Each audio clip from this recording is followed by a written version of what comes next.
Howdy there, partner. Come on in and take a seat.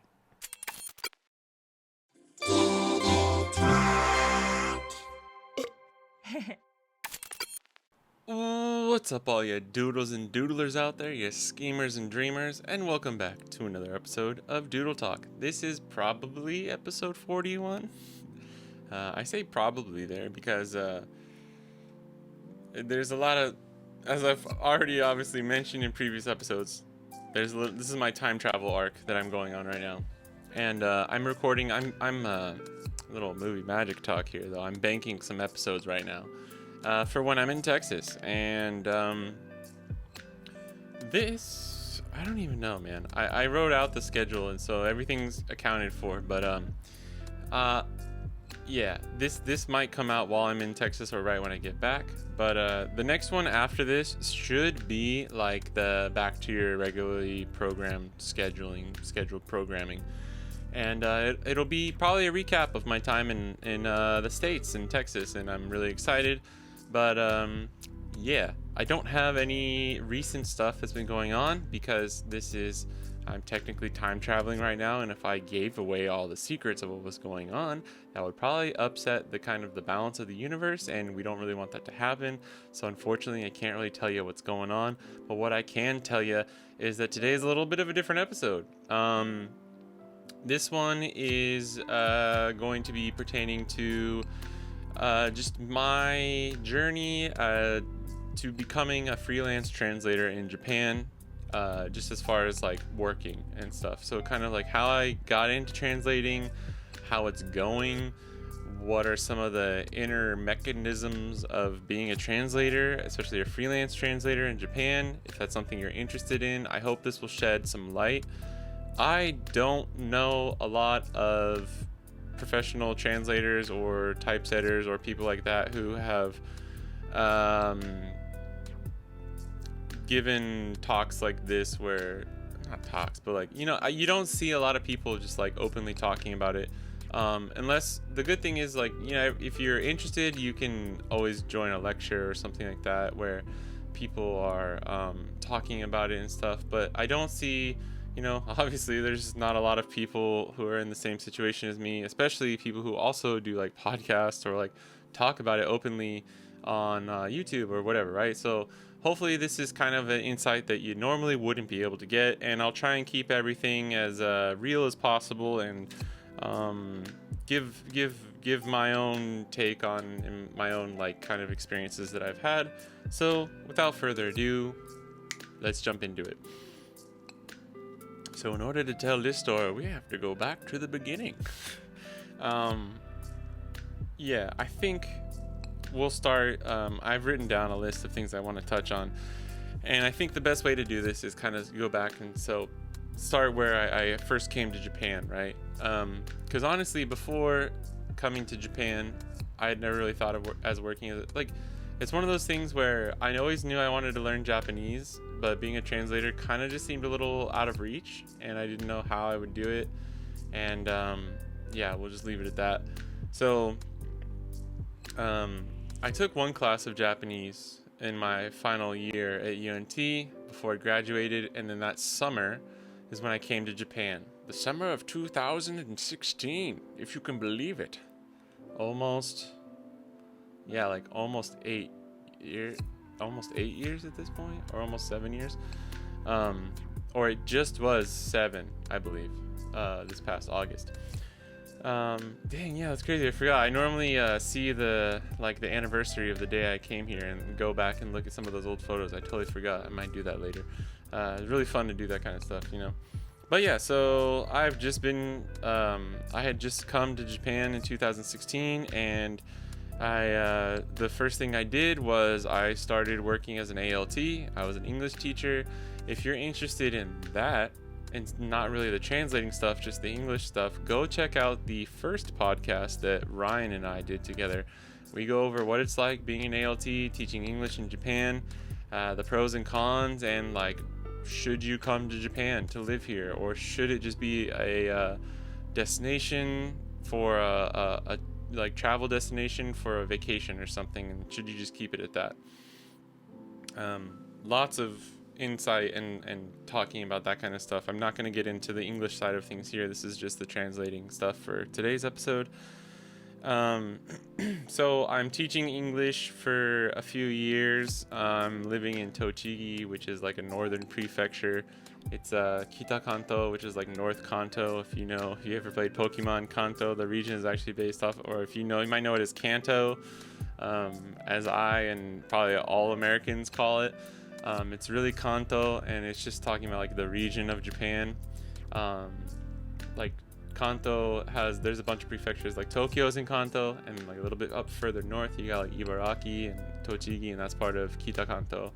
None of that really matters.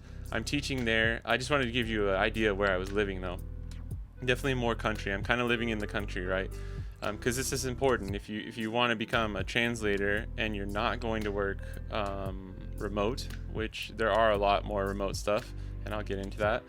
But you probably want to start making your way towards Tokyo, right? And through just things that were happening, and I knew I wanted to live in or around Tokyo, like at least once. When I decided to stay in Japan for more than just the original year and a half that I was intending. And so I'm just teaching English, and the main thing here is like for the first 2 or 3 years I'm studying Japanese a lot, and my Japanese is getting a lot better. I meet my now wife at the time, and we started dating, and I don't know how we did it the first couple of months or like the first year, where like my Japanese really wasn't good enough and her English was pretty much non-existent. But that really forced me to get way better at Japanese extremely quickly. And if you're ever wondering what's the best way to learn Japanese, unfortunately it's just to fully immerse yourself in Japan or around Japanese speaking people. So if you ever get the opportunity to do that, even if it's for a week, even if it's for a month, take that. If you can go study abroad, if that's something you're interested in, you're like, I might want to be a translator, or like I'm thinking about something that could pertain to needing to know Japanese, take any chance you can, especially while you're young, to just go and do that. Because honestly, that's like what I did. I didn't know what I wanted to do after college. I graduated from university, and I was just like, I need at least a year to kind of like see this out and really make sure I studied music composition, and the prospects of like going to LA or New York and just like really just going for that were like a little daunting, and I wasn't sure if it's really what I wanted to do. And I took the chance, and shout out to Mark Crilly. You guys might know him if you've been around on the YouTubes for a while. Like he was one of the OG like kind of like learn how to draw kind of guys. He had that one video that popped off where it's like 100 ways to draw an anime eye or something. He's super cool. Kind of like the grandfather of a lot of like how to draw kind of YouTubers and stuff like that. Like if you know Jazza and stuff, like Mark Crilly came before Jazza. Like there would be no Jazza or like some of these huge YouTubers without Mark Crilly. So shout out to Mark Crilly, because in one of his videos he actually talked about his stay in Japan, and I believe he also taught in like different Asian countries as well, teaching English. And I saw that and I was like, damn, I've always wanted to go to Japan. I don't have money to go there, so what's the next best thing? Is like go live there for a year and or a year and a half, and try and get the experience while making money instead of just spending money. So that's kind of like the origin, right? And that's the first kind of my first Japan arc, the Tochigi arc. And then just due to things and life and stuff happening, I moved to like West Tokyo, not the city proper, like the 24 districts and wards. I moved in the prefecture of Tokyo, but super out west in the mountains, in a city called Kabe, and part of the bigger Ome city.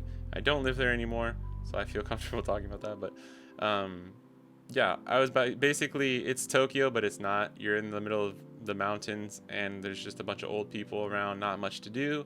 But I'm close enough to Tokyo where like certain job prospects are seeming possible now. where they really weren't before. And the thing here is I'm still teaching English. I taught a little bit. I taught music at an international school part-time while also doing part-time English teaching at a kindergarten. And then I moved full-time at that kindergarten, that same kindergarten that I was teaching at, and I stayed there for an additional like 3 years, or the whole time was like 3 years. And during this time, my Japanese keeps getting better.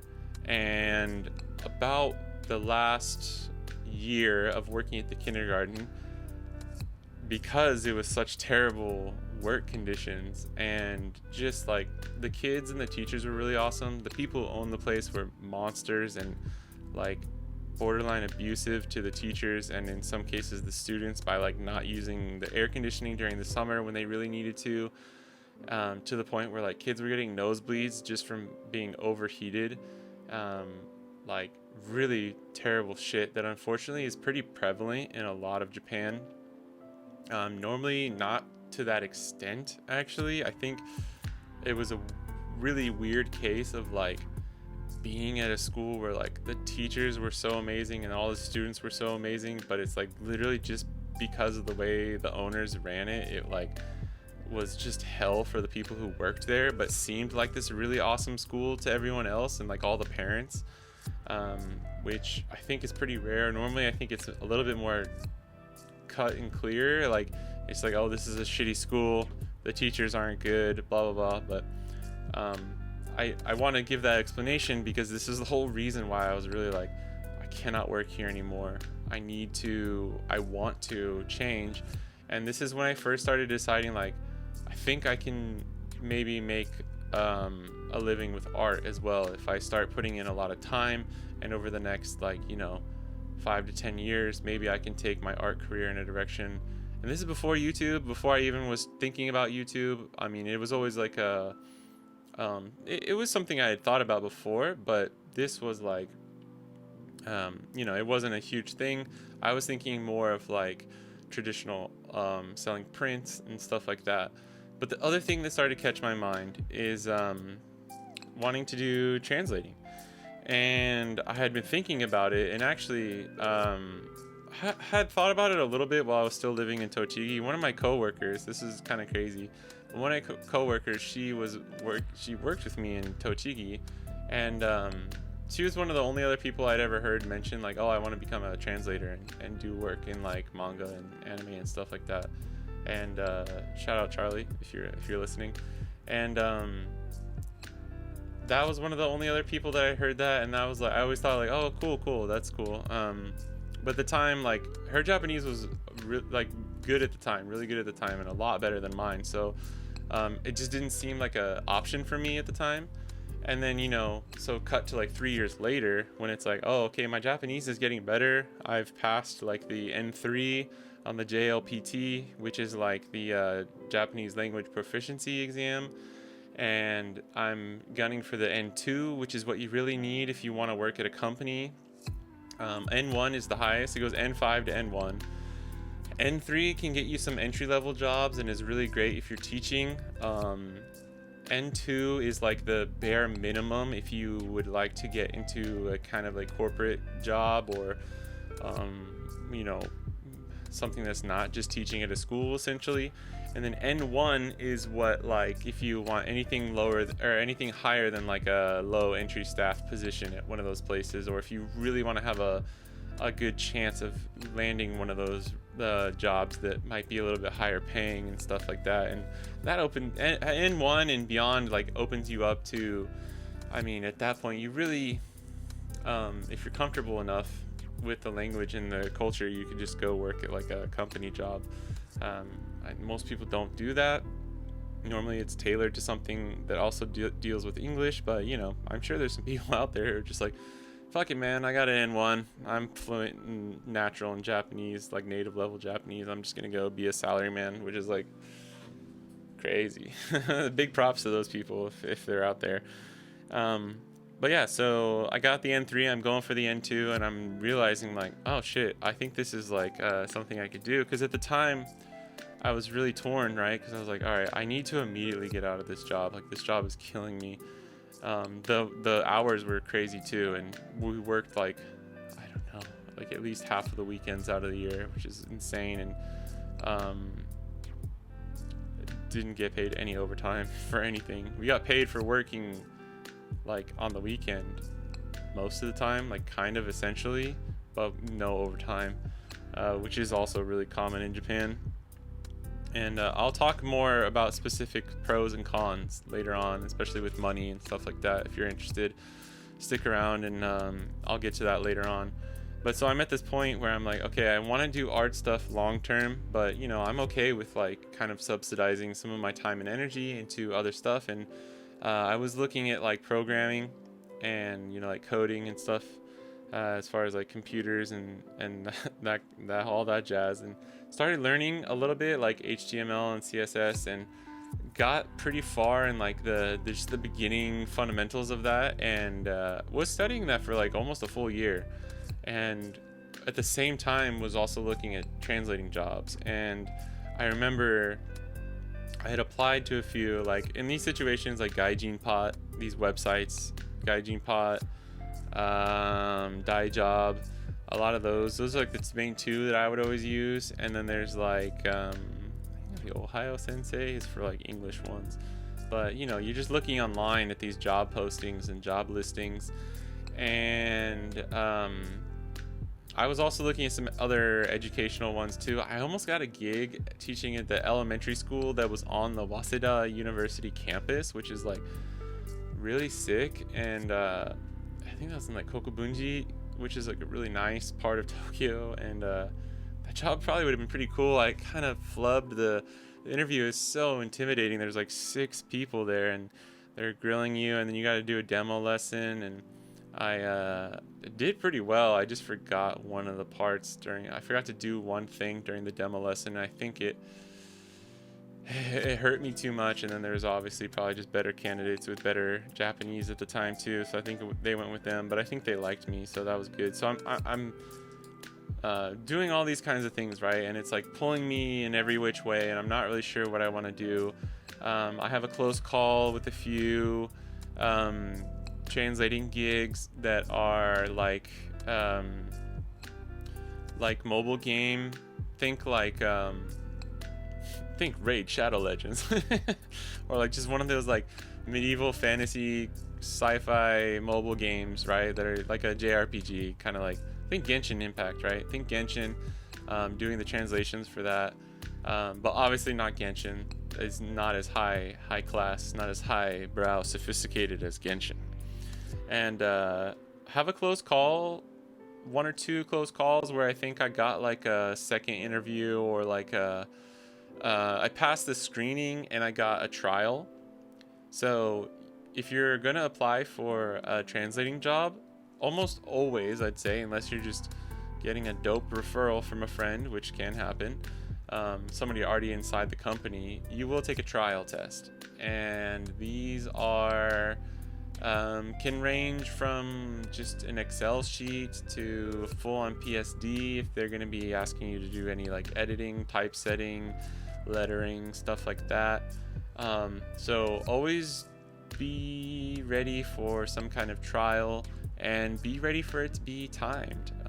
There's going to be a time limit. I remember the one to this day that I still kind of am like, I wonder what would have happened if I got that job, for better or for worse, was I got through the initial screening, and I got the trial test for Celsius, which is the company that makes Clip Studio Paint, which is my favorite drawing software in the whole world. And I love Clip Studio so much, and I love Celsius as a company. They've shown themselves to be a good company that listens to feedback, and have kind of corrected a few mistakes they've made in the past, which is all I could ever ask of a fairly large company like that. And I think I got the initial test too, just because I was very knowledgeable about it, and like had been using it for like 4 years at that point, like exclusively, knew everything about it, and like really expressed my like love and gratitude for the software. Got the test, and the only thing was that it was gonna be like a office job in Tokyo, and I was back when I was living out west, like further out west, it was like I guess at that time it was still like 55. It was about an hour into like Shinjuku, which is kind of like the central area. But then it was like, I forget where the offices were. I think it was like Ikebukuro or like another one of those cities in the central Tokyo where it was going to be like an hour and a half. And like hour and a half commuting on the train in Japan every day in the morning for rush hour is like something you have to be like 100% sure you're going to do. And this is something that you won't think about, or you won't there's no way you could know, right? If you're just like new to this and kind of thinking about this kind of experience, is if you don't live fairly close, I mean, even if you live pretty close, like if you're an American and you're used to driving and you know what that kind of rush hour is like it's different. It sucks in the same way, but it's just different because you're sardined hard for like an hour and a half, and it really takes its toll on you. So I don't know if you're from New York or you're in the UK and you're used to like, you know, the tube or the train or like riding those kinds of things, and you know what that's like, then just imagine that, but like a little bit cleaner because it's Japan, but like sometimes even worse or just crazier, because it is fairly orderly, but it's just crazy because there's just so many people, and I really wasn't sure if that was something I wanted to do. And at the time I was like, I can't, because I really wanted to have time to focus on art and stuff too, and I knew that like I just would not have the energy, and that might be leading myself down a path where I was going to essentially lose the spark for other things that I wanted to keep alive at the time. So I finished the trial and I was about to send it, and instead I sent this is kind of funny, I sent a email being like, thank you so much for the opportunity. I actually have decided to like kind of go with another option or whatever, and it just so happened that it was like right after the deadline when I was supposed to send the trial, and I don't know if it was automated or like they just didn't pay attention or whatever, but I just got an email back that's like, we're so sorry to inform you, but it's this was turned in past the deadline, so we won't be able to review it. Like, thank you for like applying or whatever. I was like, oh, okay. That they didn't read my email, but it's okay. I'm sure it was kind of automated or just like whatever. So, but that was one of the things where I was like, damn, I wonder, because I think my Japanese was good enough at the time where I could have got in on one of the entry level jobs and maybe worked my way up a little bit, and it was pretty good money, pretty good benefits, you get bonuses and stuff, and but you know, you live and you learn, and you miss 100% of the shots you don't take, right? That's good old Michael Scott, Wayne Gretzky.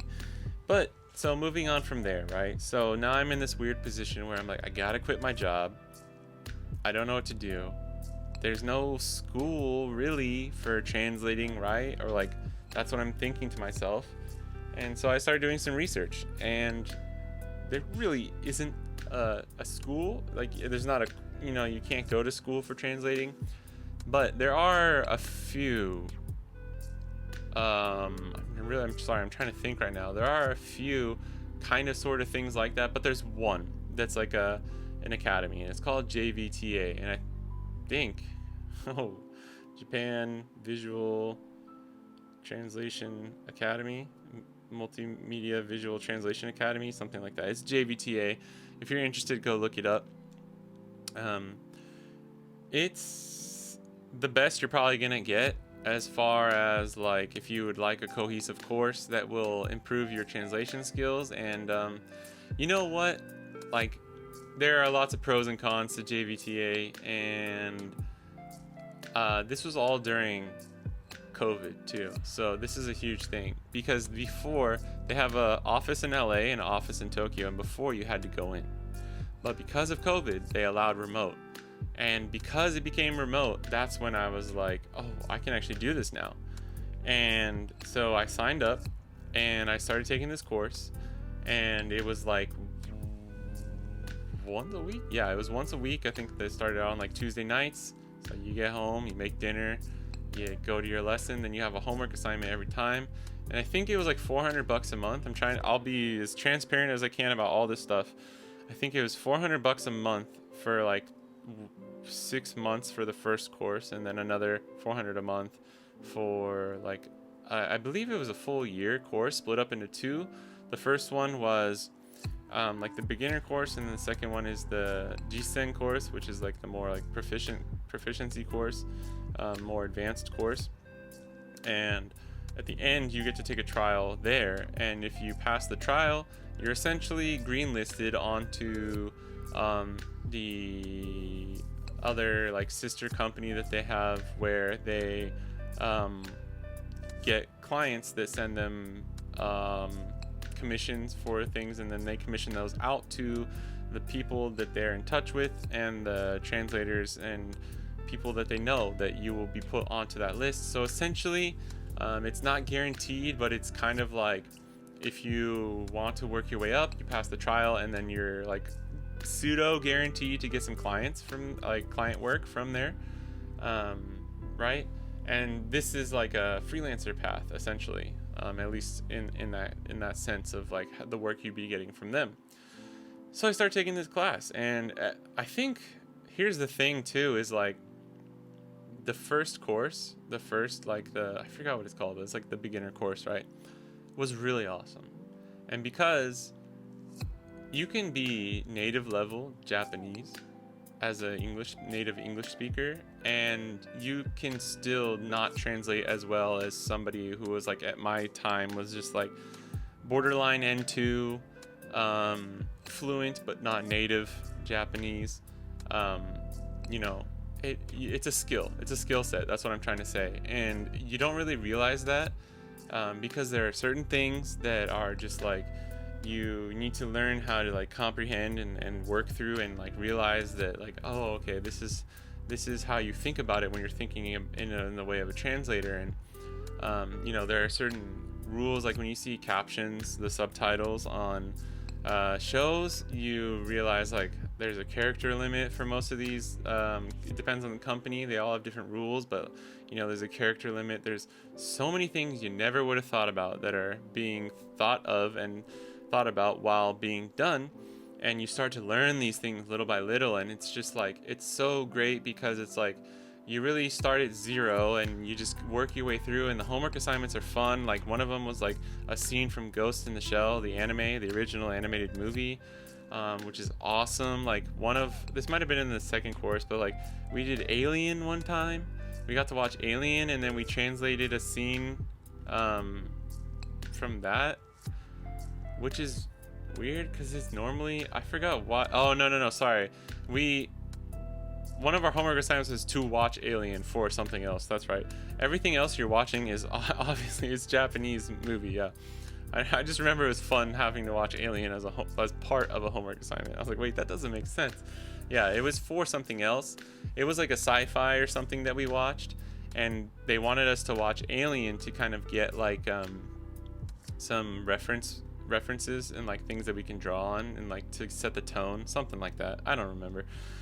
But it's really cool. You were watching, some stuff is kind of, you're gonna have some boring stuff. It's like school, man. It's like school when it might be a subject you're really interested in, but the homework assignments, the things that you're given can be hit or miss. And that goes to say for this translating stuff as well. For every Ghost in the Shell we had like a really boring documentary about like rocks. I don't know, stuff like that. But I'd say it was like 80-20. 80% was like pretty interesting, fun to work on. And you get a chunk of the, say you get a 5-minute scene, or like a 3-minute scene, probably is a little bit closer. Or like out of that 5-minute scene, you get a chunk of it that you have to translate. And then you're just working in like Excel for the most part. You're doing the one-to-one translations, trying to put it all together, make it sound natural. And later on, eventually you start adding in subtitles with software and stuff like that, but I'll get to that in a minute. So the very beginning, like, and if it's something you're interested, I know $400 a month.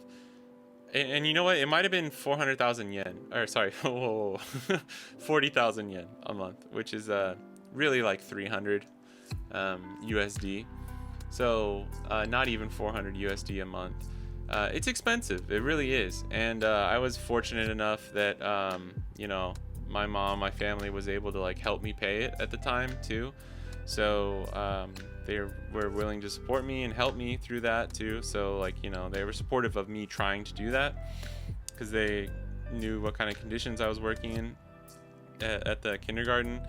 And yeah, by no means is this the super cheapest option, but it's still going to be a lot cheaper than most like full-on university programs and stuff like that, right? So if you are looking, the other thing is too, like I was looking at a coding camp and stuff, and those were like a lot closer to like 10,000 for like the 3 months, $10,000 for like 6 months or whatever.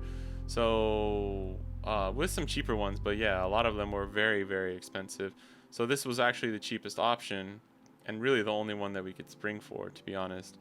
But yeah, the basic course was really, really good. You learn a lot. Like I was trying to say, I don't know if I finished my thought, but it's like if you're somewhat interested in translating or just seeing what the world is like as a translator, check out JVTA, because my class that I was in was really big because they opened up remote teaching.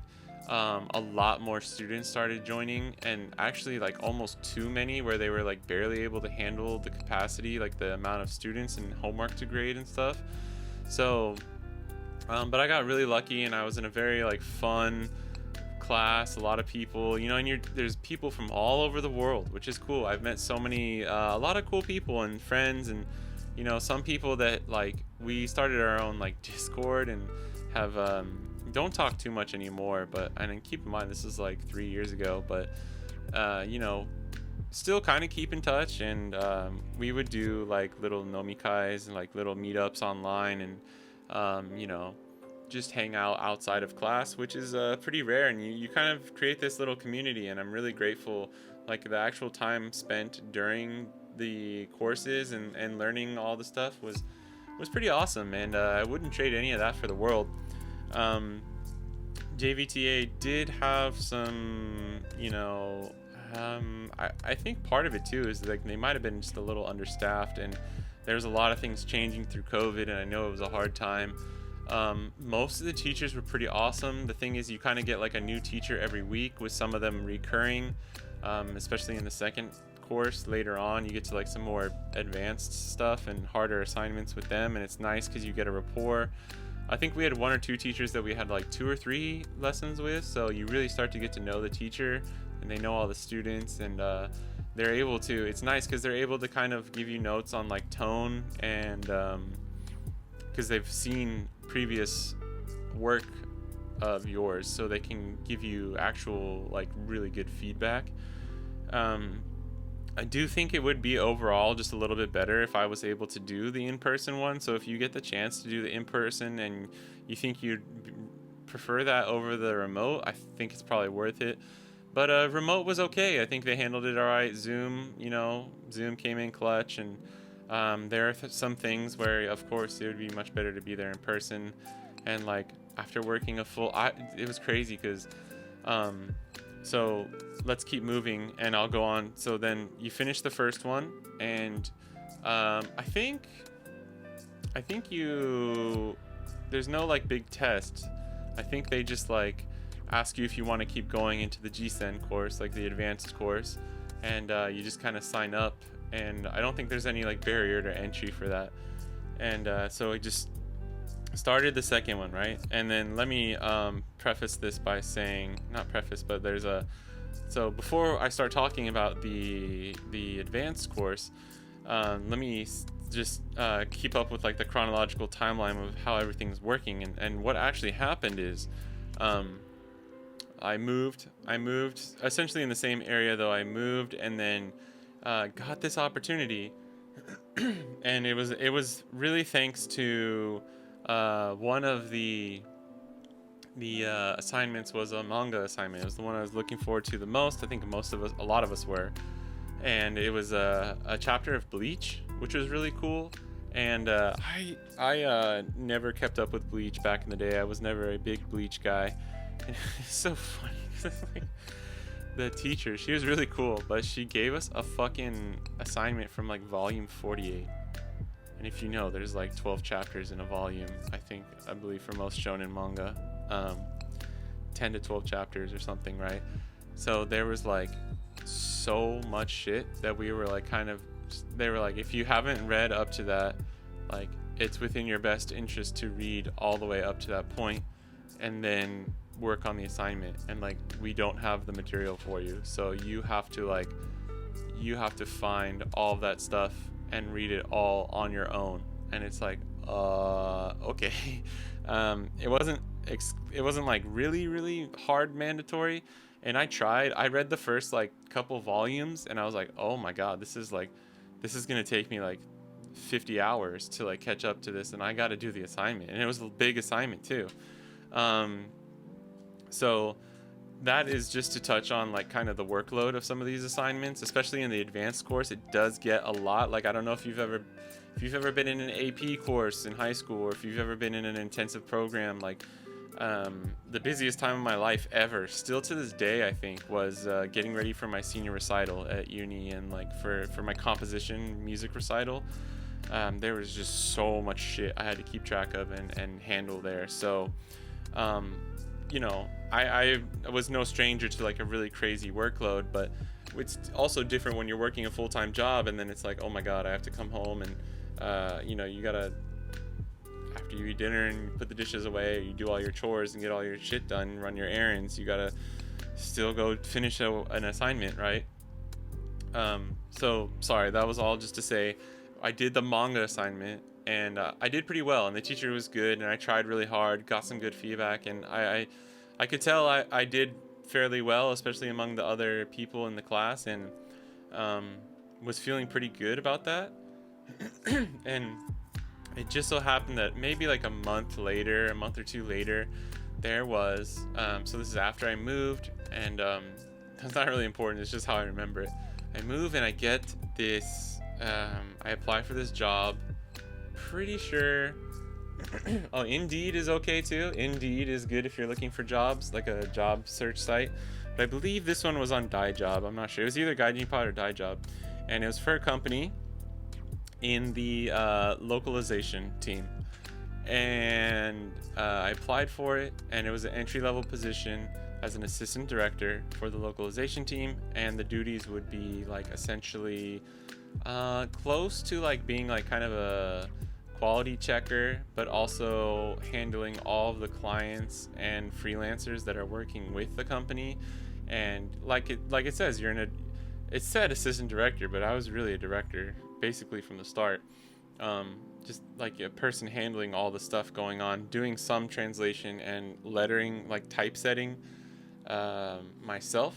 Typesetting is just when you open up a comic or a manga in a webtoon in Photoshop, and you take the Japanese, or you take the English that's been translated from the Japanese, and you input it into Photoshop, and you get the speech bubbles, and you make the lettering, and you do the shaping of the lettering. There's so much. That's another thing. Like, if you've never worked on something like that, there's so much shit that you're like, oh my god, I never noticed all the attention to detail that goes into this.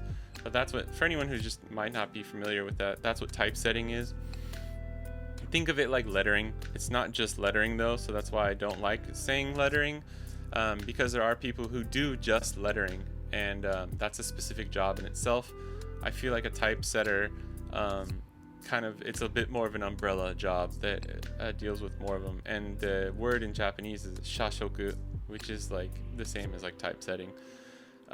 So I get an interview with them. At this time too, I had another close call. This one was Psy Games, and I think they handle the Grand Blue Fantasy games, which is pretty cool.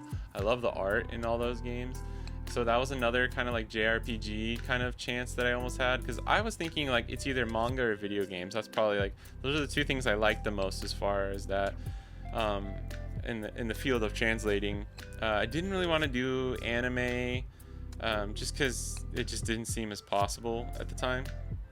So I'm having a few more close calls, but I get this interview with this company, and I'm not really sure. I don't think there's any reason why it would matter if I say it or not, but I'm just going to leave the company name out. and just talk in a very general basis here, because I don't want to like bad mouth any companies or anything either. I don't really have a reason. I'm not trying to badmouth the company. I'm just gonna leave it out in case there is a reason why I wouldn't want to address what the actual company where I worked at. If there is a reason and I'm not really thinking about it right now, I'd rather just save myself some trouble, and I'll just refer to it as like, you know, the company, because there's only one company that I ended up working at. So I get this interview. I'm super nervous, and this is where the Japanese really is gonna help you, because like my Japanese was pretty good, but I worked at a school where everything's really casual to a certain extent. Like you gotta know your like saki ni shitsurei shimasu, and like, you know, you're using the full like arigatou gozaimasu, like you're not using super casual speak. Like osaki ni shitsurei shimasu is what you say like when you're leaving work and you're like leaving before others, like sorry for leaving before you, essentially is what it's saying. But that's like baby shit compared to like what you're gonna go through working at an actual Japanese company. And during the interview, you're nervous, so it's like I'm sweating bullets, man, and I'm just like, oh my god. And I'm doing okay. Luckily, I'm very honest when I talk to people in those types of situations. I'm so bad about like bullshitting, especially during an interview, for better or for worse. So I don't know if it's actually a good thing, but I tend to be a lot more brutally honest. Like if somebody, I don't know, like I don't do well with those questions though, where it's like, tell me something good about yourself and something bad about yourself. Like those questions can go fucking burn in a fire. Like those are the dumbest questions ever. And if you ask those types of questions at an interview, fuck you. I'm just kidding. But like, those questions don't mean anything. And I've actually later on, before I left that company, had to go through, I sat on a bunch of interviews and had to like ask people questions.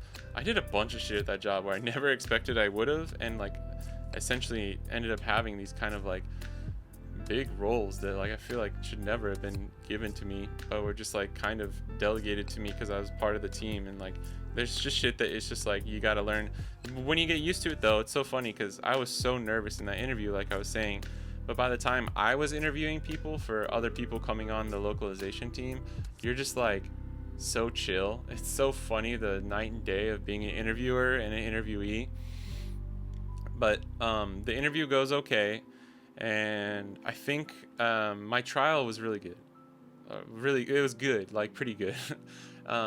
You know, not the best, obviously, but I like gave good explanations for like the decisions that I made. I think I want to say the person who was the other English person on the team at the time when they hired me, because they were getting more work and they needed another person. That's why I was like assistant director.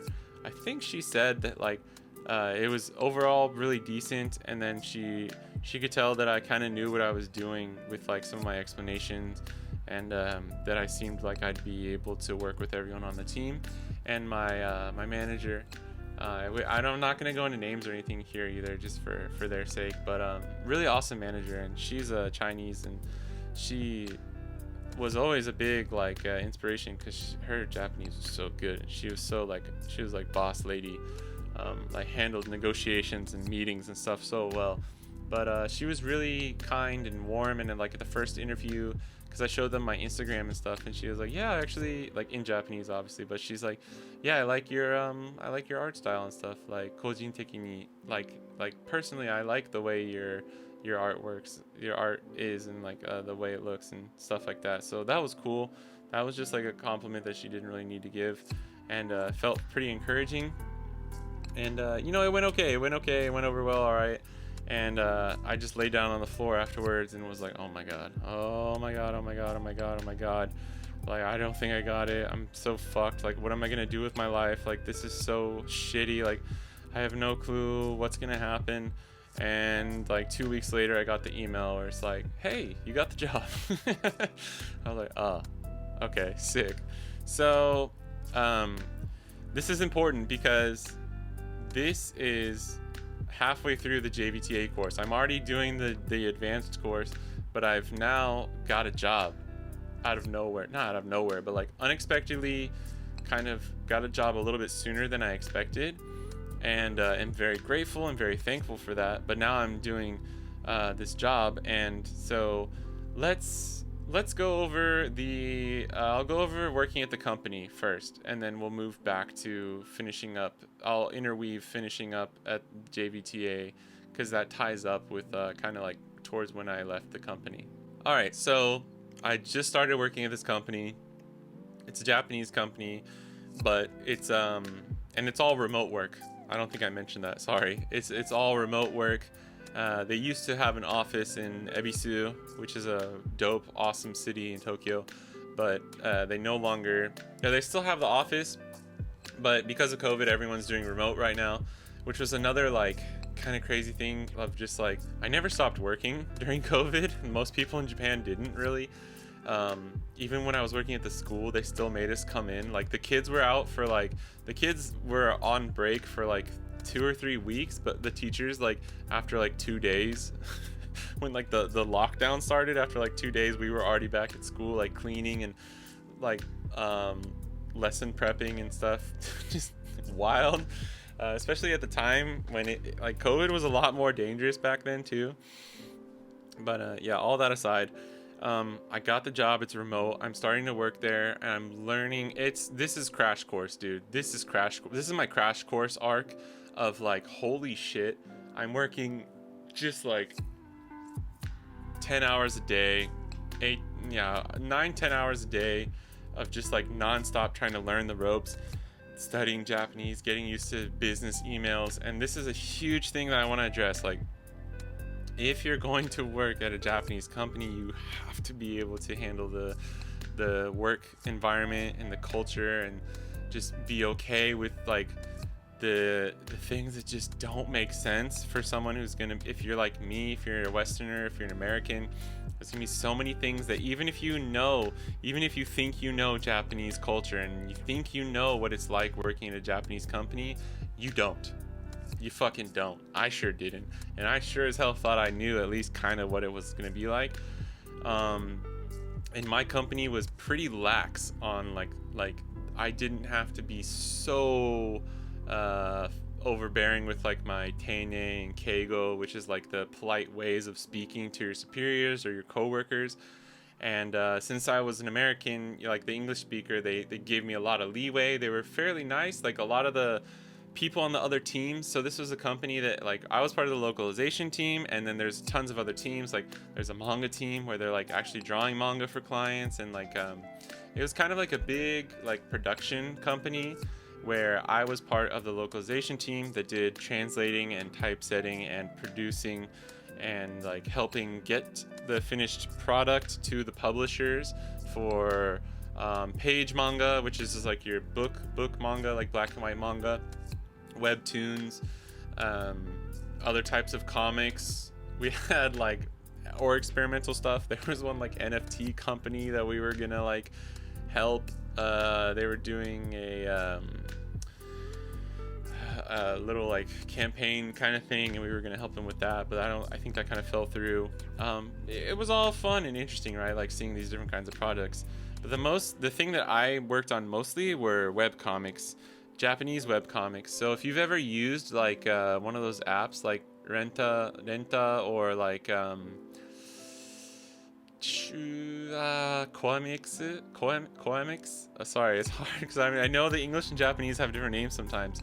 Comico was my kind of biggest client that I worked with, but they had a different company name for the English. I'm sorry, but if you ever use like those, it's like if you use the Viz or Shonen Jump apps to read your manga on your iPad or your phone or desktop or whatever. Think of it like that, but it's mostly vertical scrolling. So if you've ever used just, Webtoons or Tapas or anything like that, that's like what I was doing for the most part. It was very varied. Like if you've ever, I even got to work on like a version of the World of Ragnarok. What was it called? Record of Ragnarok. I think it was like that battle manga that had a show on Netflix too. We were working, I don't know why, because there was already an official like publication of the English, I believe, but there was a different company who was doing their own. I don't understand. There's some intricacies and stuff in that whole world where even I still don't understand how everything works. But you know, you get these chances to work on this cool stuff. I'm getting a crazy crash course, so much so that it's completely overbearing.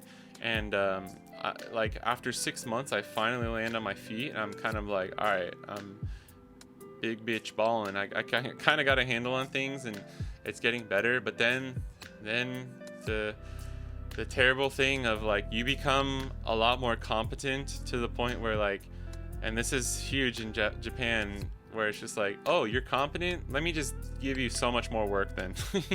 Why don't both of you, because me and the other person, we were both pretty good, like pretty high quality as far as like the standard, just in general for like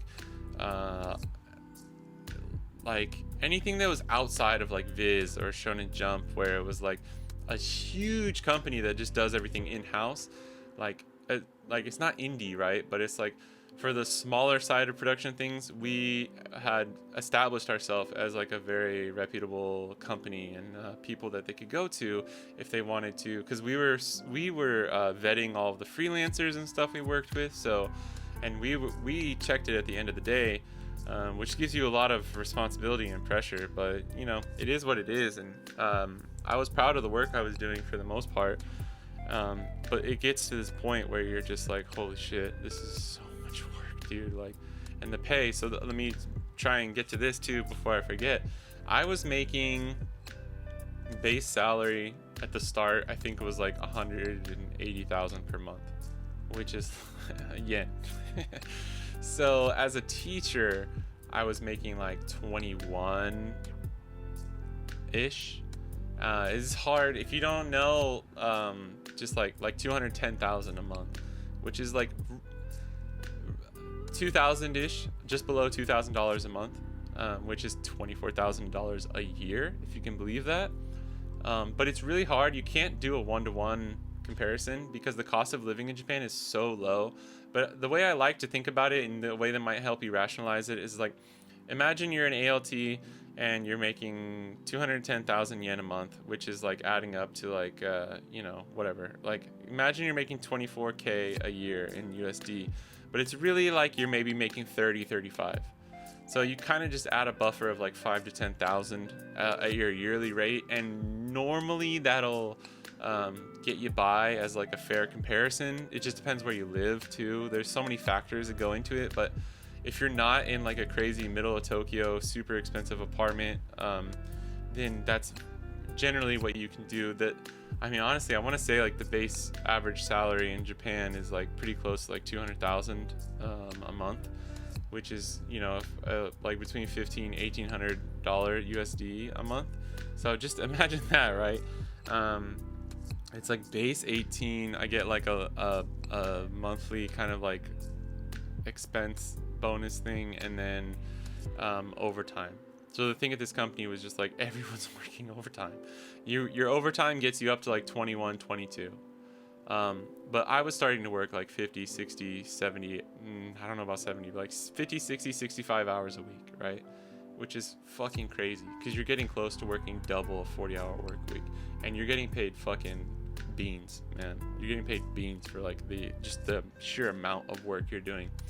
And tying it back in, I was doing JVTA. I'm doing the advanced course now, which is harder assignments that take a lot more time. The second we did a manga again with a teacher, and the second time was thank God, that was like the only one that ended up being easier, and it was Black Butler. If you ever know that manga or anime, I had heard of it, I never watched or read it or whatever. It was pretty cool, and it was a fun assignment. Oh, and we had another one too. We did oh my gosh, Oran High School Club or whatever.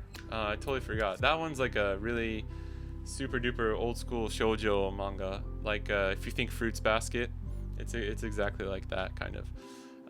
Oran Host Club, I think. High School Host Club or something, right? I had heard of that one as well. Never really read it or anything, but those were all challenging assignments, and I learned a lot from them. But it was cool because I was gaining real world like work experience, and you know, JVTA focuses mostly on the visual stuff, like Netflix titles, or things that are going to go on Netflix, like film, right? Not manga or video games or anything like that. And but all my skills were transferring over, and I think I was just getting better naturally. And then on top of that, it did make the homework a little bit easier, and I definitely felt like I started getting just better overall. And but it reached a point where I was like, okay, the real world experience is giving me more of what I actually need, and I'm learning a lot more from that. But the JVTA side of things was giving me the specific technical knowledge that I needed, as far as like learning how to put subs onto a video that you're translating, and using Aegis Sub, which is the free one, and then SST, I think, is the paid, the subscription, the software that you use. And okay, let's do this, right? I'll finish JVTA and come back, because now we're chronologically where we need to be. I'm gonna finish the JVTA and then we'll come back to the company, right? I finish JVTA, I take the trial. Luckily, I pass on the first try. Our assignment was a show called Eyeball, which is a cool like buddy cop detective show that's been running forever. And just luckily, I think I just had a good sense of what needed to be done, and I think my just extra skill from working the translating job just helped me push through, and I got the job there. And then you do like kind of on the job learning kind of thing afterwards, once you pass the trial and you get through and everything, and then you get linked up with the people who work at the center for actually sending out commissions to people. And we did like a group on the job learning kind of thing, and that was fun. I learned a lot from there. And you start using SST, and I'm pretty sure it's called SST. If it's not, I will have it on here on the screen with the correct name and stuff. But this is where I started noticing some huge problems, and this is something you just will not, no one's going to tell you. So let me tell you. SST is essentially like if you've ever used a subtitling software or captioning software, you've probably messed around with like Aegis Sub or some of the other free ones, and you've probably thought like these softwares are pretty good. And then you use SST and you're like, oh, this is like, why is this a software from 1985 that costs like a shit ton of money? And you slowly start to realize, like, while it's capable and it's still, I'd say on average, better than like Aegis Sub, or I'm forgetting there's a few other free ones. It's just like really not the most efficient or like user-friendly software out there. And it really, when I say it feels like you're using 85, let's say 1996 Windows, Microsoft Word, Clippy isn't even born yet kind of shit, right? Like, think the most outdated UI, UX, like user interface kind of thing you can think of, with like weird bugs that happen all the time. And while they're updating it, it's like for every bug that gets fixed, there's a new one. And essentially what it boils down to, and what we all realize, is like this SST, this company that makes this software, essentially has a monopoly on it. They have a monopoly on like just there are no other softwares, and they have connections with all these companies that like, it's like Adobe, right? It's like Adobe, but if Adobe fucking sucked shit, and like people still just had to use it. So it's even worse. It really was. It just gave me like Adobe flashbacks the whole time I was using it.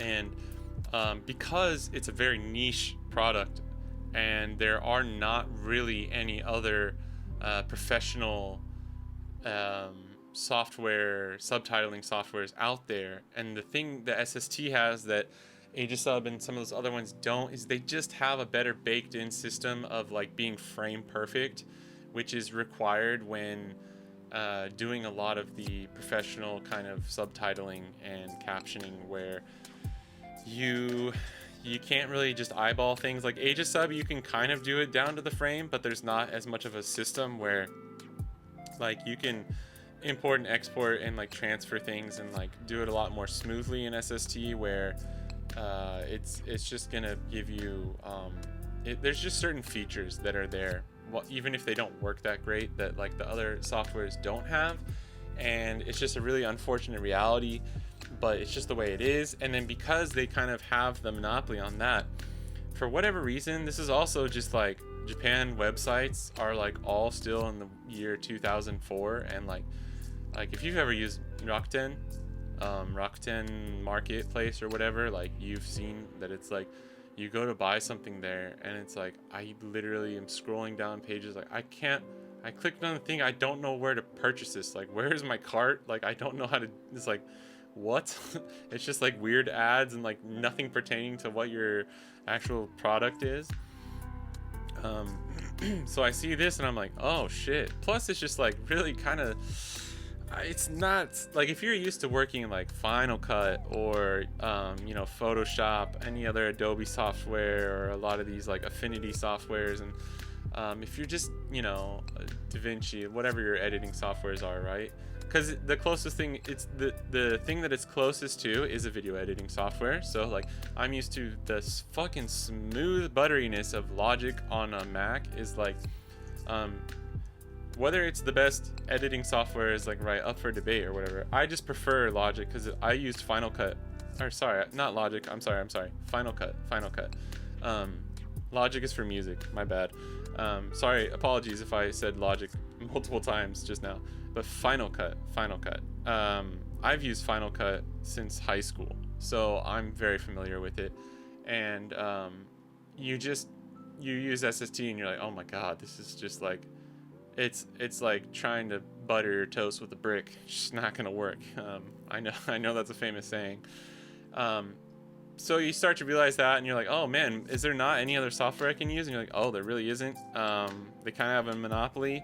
The other thing is, you had to like buy a dongle. I know this is a skateboard, but you had to buy a dongle to install the software, and then you couldn't use the software unless you had the dongle. And I know some people kind of prefer that. I fucking hate it.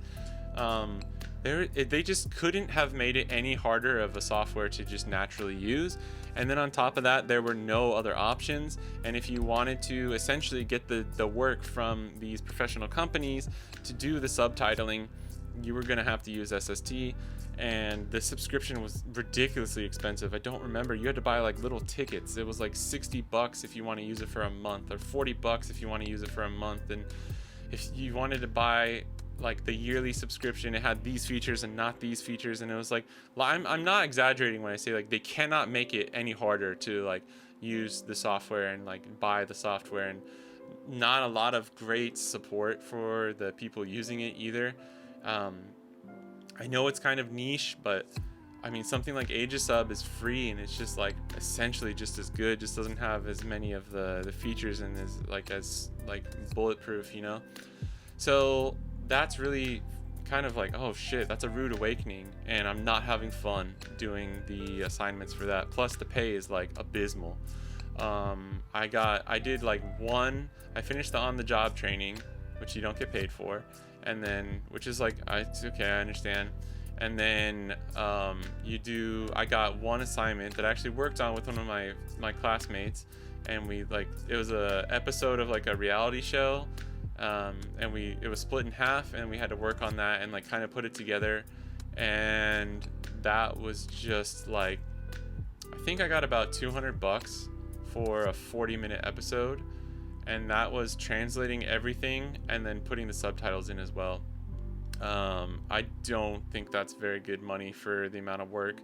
Now, I could have been faster if I had more experience. I could have been faster with the translating and putting it in, but the SST just being not easy to work with really made it even harder, where it's like, even if I did have the skills, it's like there are certain limiting factors where it's just like, there are certain things I could never have done faster, no matter how hard I tried or how good, like, proficient I was at the thing.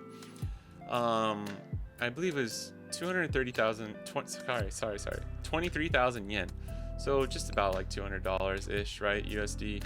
And it took me like all week working on it, like little parts here and there to do that. And to give you an example, most of the freelance rate for just like doing a chapter of just like a web comic is like anywhere between like 1,800 to 2,000 yen. So between like 15-20 bucks for just a generic kind of webtoon comic that's not going to require any redrawing. You're essentially just you're just putting the words in the speech bubbles and maybe doing some sound effects and stuff too, right? And equally, a lot of the translating, like translating one chapter of the same webcomic, would get you around 2,000 yen. This is all could be different for different companies, but that's like a very good kind of generic, even like general, but even a little bit higher than the general standard for some companies.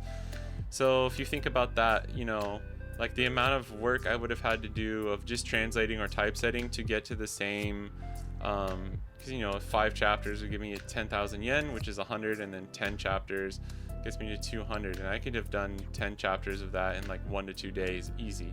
So I just spent like 4 or 5 days. Granted, so let's say like at the my most efficient, I could have knocked out that one project in like 3 days, or like 1 or 2 days of just really intensive like 8-hour work days. But then you don't have the proper time for checking.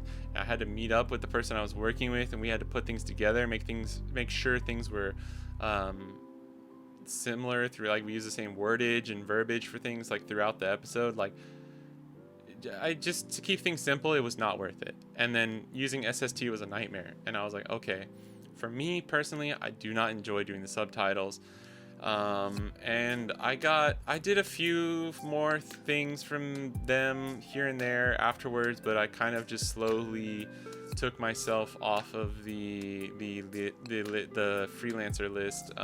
Just like went on a hiatus. Basically, you can let them know your availability, and at this point, I'm pretty much just like in unavailable for the time being, right? That's essentially where I'm at. So that's unfortunate, but I learned so much. And here's the thing, right? So this is what I'll say for JVTA. Is it worth it? Yes, if you're just trying to get the skills you will need to get a job for becoming a translator. I do think it's really good. It might be the best one out there. I really don't know.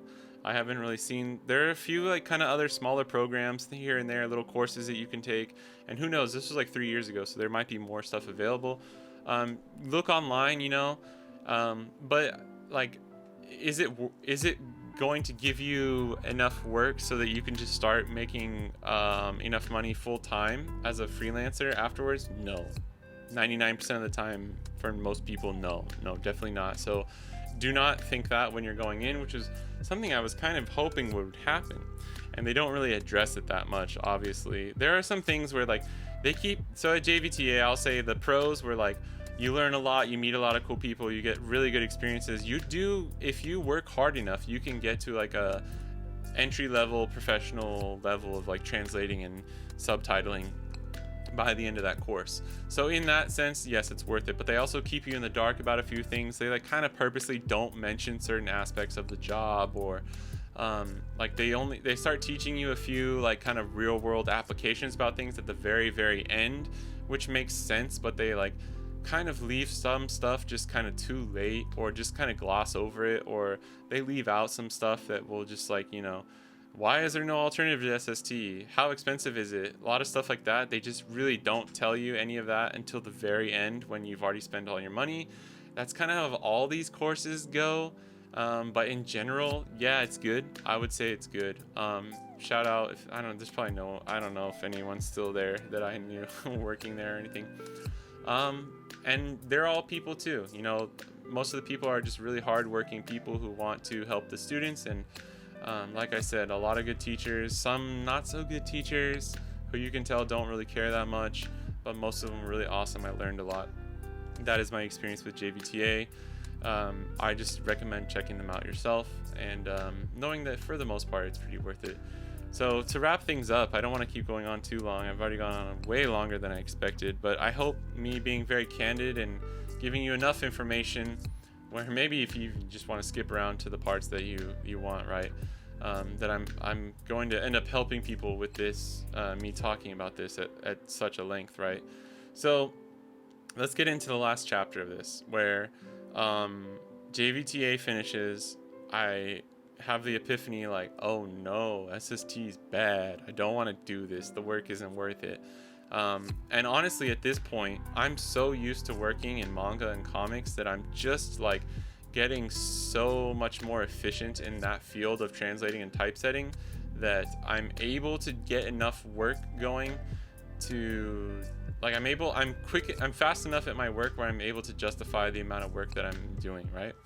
And I kind of reach a boiling point at the company that I'm working at, especially once you realize, like, the other English person above me who'd been there for a year longer was like basically denied a raise and couldn't get them to reason. And she was really good too, and like really deserved a raise. I deserved a raise too, but I think I got like it's one of those things where you get like you get a $10 raise. Like, good job, keep up the good work. Kind of that kind of bullshit, right? Like a fucking part-time job. You work at the van store for 2 years and you get a $25 gift card. Thanks, Vans. 2.5 years. But yeah, that kind of shit, right? So the kind of shit that doesn't make you want to stick around at a place, let's just leave it at that. And while I enjoyed working with most of the people, it's such a responsibility of, like, if you fuck up a business email. So the thing is, within your own company, you can get away with making mistakes, especially if you're a foreigner. Hopefully they'll forgive you, right? Because you're gonna make a few mistakes every now and then. But when you make mistakes with clients that work, other companies and clients that work with your company, that is very unforgivable in Japan. And I mean, I understand to a point, but it's like the stereotype of like over apologizing, or like you bring dishonor to your family. Like, that's a meme, but it's also very real. Like the wabiro is like when you get down on the floor and you're like pleading for, like, you're apologizing as hard as you can, right? Like, there are things baked into Japan and Japanese society where it's just like it's a harsh culture, where like respect, and a lot of times like fake respect. That's the thing that I don't like, is like you have to earn my respect for you. Like, if you're a captain and you're just a badass person and you're a leader, like, I'm going to respect you, and then I'm going to give you all the respect you deserve. But I'm so bad at being put in situations where it's like you have to respect this thing, or like you have to do this, like, this ceremonial type of thing just because that's the norm. It wears down on your soul, man. I don't know any other way to put it, to be honest. And then just the crazy workload, and just being like, I'm never gonna survive making this much money at this workload. And I have now acquired a very specific set of skills. I'm fucking Liam Neeson it. I got the skills that I need for translating, and I am honestly, so this is a breaking point, because mentally I was in a really bad place, just like overworked, overstressed. Luckily, like the home situation was good, and I had good friends and everything like that, because like one more wrong turn, like another straw, might have broke the camel's back, and I don't know what I would have done. Just like, as far as like I would have just quit, and I don't know what I would have done. And I don't know. I didn't really want to go back to teaching English at the time.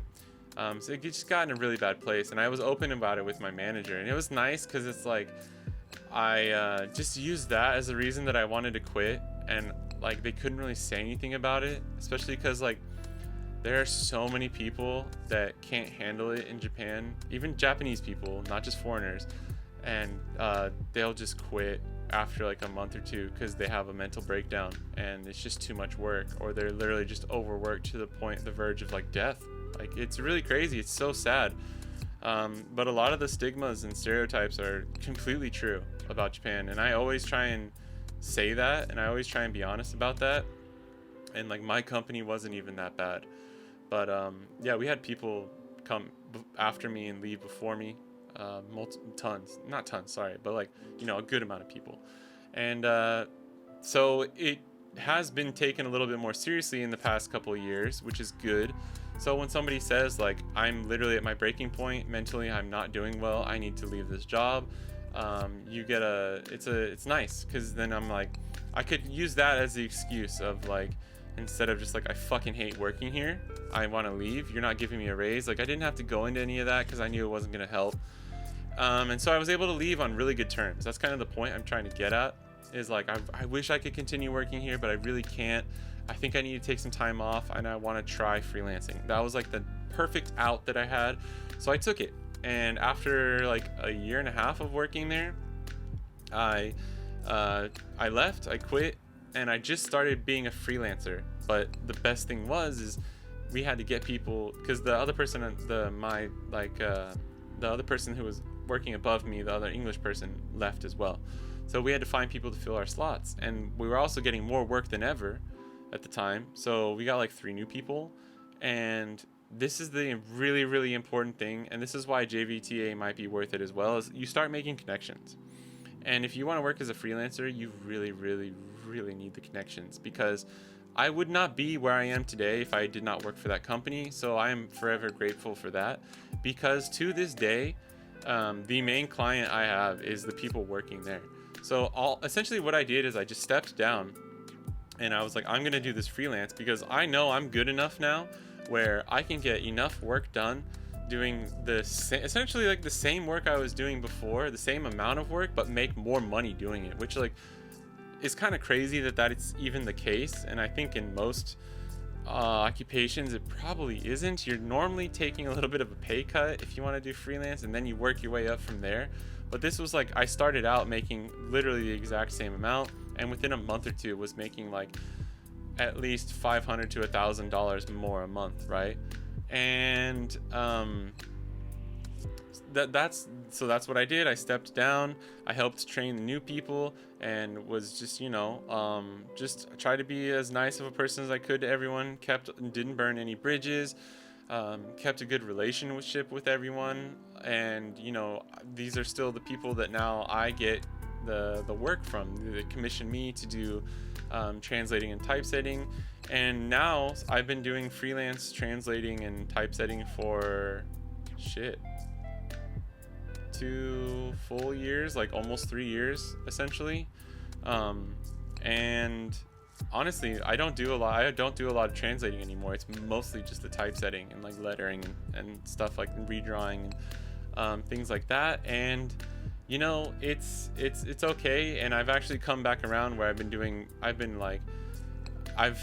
when there's a good English gig that comes along, where it's like I have like a one set of private lessons that I do, and I have these kindergartens that I go to individually throughout the month, and the pay is really good, so I took them on. And what I've been able to do now is kind of like get myself to a point where it's like 80% translating work, 20% teaching English the way I want to do it, right? And that could be changing even more back towards English in the coming year, but that's kind of where I'm at now. And just as far as like, I don't have time, honestly. I'm sorry. This will be too long if I go into detail about the freelancing stuff. So maybe I'll make a part 2 of this where I like go into really in depth in more detail about like the freelance translating and stuff. But essentially, there is more stuff to go into, but at just face value, am doing the same work I was doing at the company. So I don't think there's anything much else to say there. The only thing that I could start going into is like, how to get other clients, and how to like, worry about doing your own invoices and taxes and stuff like that. And I don't have that much of, I would have to prepare some stuff and get a video ready for that. But essentially, I went freelance, and I've been freelance since then. And it's been better for my mental health for sure. But freelance is hard because you have months where you get a lot of work, and you have months where you don't get a lot of work. And that's why like sometimes having the English to help supplement helps keep me stable. And if you are thinking about taking that path, like I know a lot of people say it, where it's like, do not put all your eggs in one basket and have multiple revenue income streams coming in. And that is, I would say, probably the most important thing. Like, before you take the leap, because what I did was really, really risky, and I had already secured like 2 or 3 months worth of work that I knew I was going to be able to get enough work to make just as much, if not more money. And I was still like, this is a huge risk, because 6 months from now, I may not be getting the same amount of work, and I might have to just like find another English teaching job, or like go work at a company I don't want to work at. And it was really, really scary. But here's the thing, is like, you have to do these scary things, and you have to take these chances if you want to get to the point in your life that you if you want to better yourself, and if you want to get that dream job, or if you want to do that thing you've always wanted to do, you have to take chances. You have to take risks.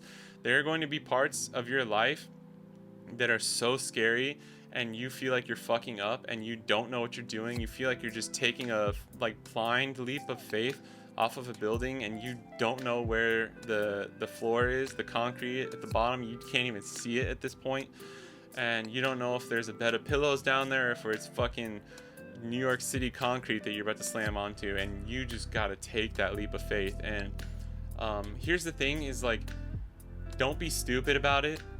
Always work hard and like build up the skills necessary, because it's like, I took some leaps of faith, but it was always of like within reason, of like, I have confidence in myself to do this thing, and like, I know that if I just jump, it'll force me to get to the point where I need to go, right? So that's a little caveat for that. But besides that, that's it, man. Just it's not easy. It's not a life of luxury. So if you're interested in this kind of stuff, the last thing I will say before I close out here is I sometimes see, because I read like One Piece manga as the fan translations, the scanlations come out, and sometimes I'm just like, man, I wish I could just translate One Piece manga for fun, and like, it wasn't my job, so it's like, you have to be careful. The things that you end up going through working as a translator, like especially when you get into manga and stuff like that, is you have to be willing to work